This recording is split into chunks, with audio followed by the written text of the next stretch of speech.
last video we talked about the bench setup and execution. Now we're going to talk about some common mistakes, errors, and some troubleshooting to correct for them.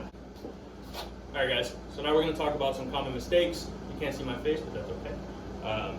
So one of the most common mistakes you see typically in a high school football room is people benching and tapping their feet all around. Alright, so Dolly's going to go ahead and demonstrate what that would look like.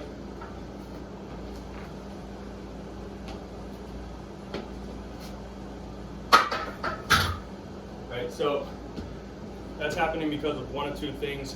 Either they just don't understand the concept at all of leg drive, or their idea of leg drive is driving down through the heels into the floor, right? So what that's going to also cause is the butt coming up off the bench when you're pressing, which although worst case scenario, it's just an inefficient way to produce force into the bar. If you're a competitive power lifter, that would be considered a no lift.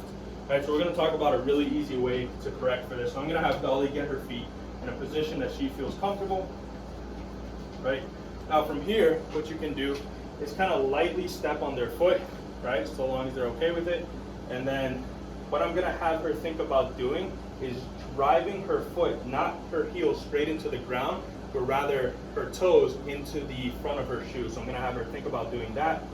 And immediately, you might not have noticed it very well, but immediately there's tension all throughout here. Now what I'm going to do is I'm going to take my foot off and I'm just going to have her think about keeping that constant tension, driving her toes into the front of the foot. Alright guys, so in this one we're going to talk about two things in one video, or in one little segment here. We're going to talk about bar path, so a common mistake is driving the bar up straight up off the chest, and the other one is going to be the loss of tension in the scapula, right? So losing that fixed retracted position and going into a protracted overreaching positions, right? So first thing she's going to do is show what a bad bar path would look like.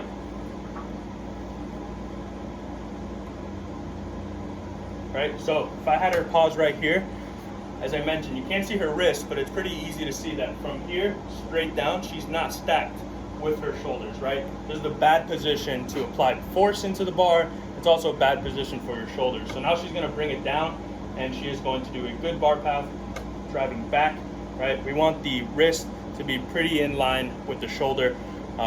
Some people, when you tell them to drive back into the rack, they over-exaggerate it a little bit, and they might actually hit the rack. So a really easy way as a coach, tactile cue for this, is to just guide them with your hand what back looks like, as to not overemphasize what that would be. The other mistake here that we're going to talk about is overreaching. You see it sometimes, people lose their position, lose tension, and then what that's going to cause is, one, your shoulders are going to protract. It's going to put you in a bad position. If you ever get shoulder pain when you're benching, this might be the cause.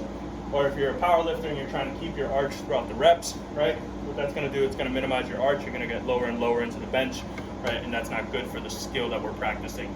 So if you can go ahead and show us what that would look like, overreaching. So that's everything looks good, and then she just completely loses her position, right? So a really easy way to correct this is have them set up however they feel comfortable, and now you would cue them as they're bringing the bar down. You can go ahead and unrack. As the bar is coming down, you're trying to meet it by bringing your chest to the bar, and as you're pressing away, you're pushing yourself away from the bar, right? So the goal is to keep tension the entire time in your scap and in your legs, as to not overreach and lose that retracted position. Yeah guys, so that's it for the common mistakes. We've talked about the happy feet, where you're tapping all around as you're doing your bench press, right? That's just a lack of leg drive, which is also going to feed into the possibility of someone not knowing what leg drive actually is, so driving straight down from the heel, which will then cause their butt to come up, which is a pretty inefficient way to produce force. Then we talked about bar path, so driving straight off the chest rather than back, how to correct for that. And the other one was the losing a position, so going from retracted to protracted, right? So we know that the bench press is not like a push-up. Push-up is free scapular movement, so you're going from retracted to protracted, whereas the bench press is a fixed scapular movement with your scaps retracted the entire time. So these are some of the most common mistakes that I see that we touched on, so I hope that was helpful.